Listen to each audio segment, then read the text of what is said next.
কারো ক্যান্সার দেখে যদি এই দোয়াটা আপনি বিশ্বাসের সাথে করেন, জীবনে কোনোদিন ক্যান্সার রোগে আক্রান্ত হবেন না। অনেক সময় এমন হয়, হঠাৎ বিপদের সম্মুখীন হই আমরা, রেডি হয়ে বের হয়েছি অফিসে, হঠাৎ অ্যাক্সিডেন্টে পড়ে যাই, হঠাৎ পেটের ব্যথায় অজ্ঞান, এরকম হয় না? আপনাদের হয় না?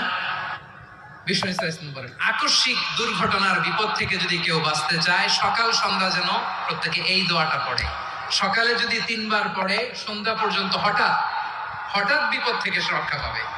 To be protected from sudden calamity, sudden disaster, sudden calamity, হঠাৎ বিপদ, হঠাৎ ভয়ঙ্কর কোন আকস্মিক বিপদ থেকে আল্লাহ বাঁচায় দেবে। সকালে পড়লে সন্ধ্যা পর্যন্ত প্রোটেক্টেড, সন্ধ্যাবেলায় যদি 3 বার পরে সকাল পর্যন্ত প্রোটেক্টেড। সুবহানাল্লাহ পড়েন।